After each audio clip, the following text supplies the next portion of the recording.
नारायण साईं की काली करतूतों को लेकर आए दिन नए नए खुलासे हो रहे हैं। समय मध्य प्रदेश और छत्तीसगढ़ के सामने आया है एक ऐसा शख्स जो इंदौर प्रवास के दौरान नारायण साईं की सारी रंग रलियों का गवाह रहा है, लेकिन जब उसने साईं का विरोध किया तो उसे अधमरा कर दिया गया। देखिए ये एक्सक्लूसिव रिपोर्ट। रंगरेलियों में डूबा नारायण साईं।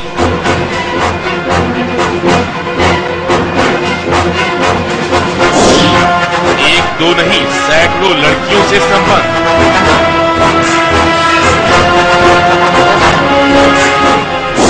क्या होता था इंदौर के आश्रम में?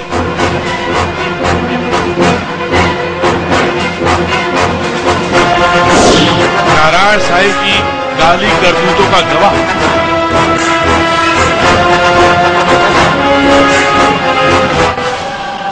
सतीश वाधवानी ये वो शख्स है जो 2 साल पहले तक आसाराम और नारायण साईं का सहयोगी रहा।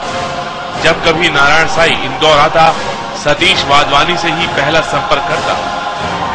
1992 से वर्ष 2011 तक सतीश वाधवानी नारायण साईं के बेहद करीब रहा। फिर आखिर 2 साल पहले ऐसा क्या हुआ जिसके बाद सतीश का नारायण साईं और आसाराम से मोह ही भंग हो गया। उन्होंने मुझे पीटा था और उस पीटने के बाद उन्होंने मेरे से फोन पे पूछा कि तू कहाँ है, और जैसे तैसे करके मैं उस समय अपनी जान बचा के भागा था। उसके बाद उन्होंने मुझे फोन करके पूछा आपको क्यों पीटा था? पीटा इसलिए कि मेरे को उनके काली करतूत की मुझे खबर लग चुकी थी, और मैंने उनको बोला कि ये आप जो कर रहे हैं कमरों में ये गलत बात है। बस मेरा जब मैंने उनके सामने ये बात रखी तो एकदम भड़क गए मेरे पे, और उन्होंने मुझे लात घुसे मारना चालू करे और मुझे अधमरी हालत में छोड़ा, और उस समय में अपनी जान को बचा करके वहां से भागा। सतीश वाधवानी को पीटा गया, फोन पर धमकी दी गई। सतीश की फोन रिकॉर्डिंग से जाहिर है कि सिंधी भाषा में नारायण साईं उन्हें खुली चुनौती दे रहा है। ना जी ना कभी ना जी ना जी ना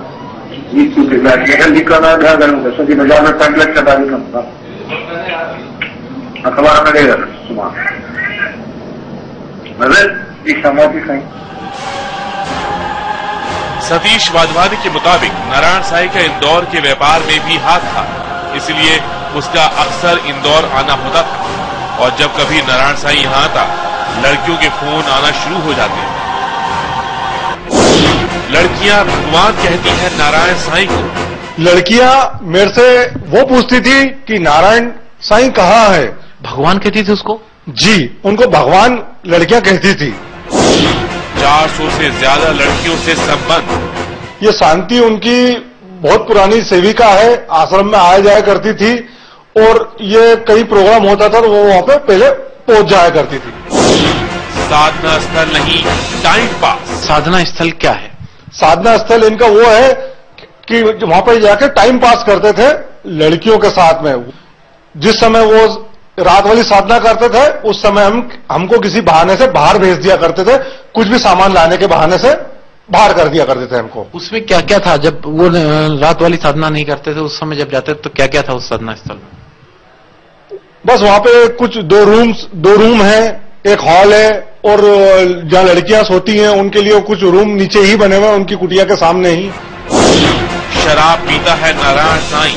और रात में जब निकलता था 1:30-2 बजे कुटिया के बाहर से, तो खुद ब खुद अपने आप से ही बात करता था बड़बड़ाते हुए। जैसा आदमी मदिरा पान करता है तो अपने होशो आवास में नहीं रहता है, और खुद से ही बात करता करता चलता जाता था।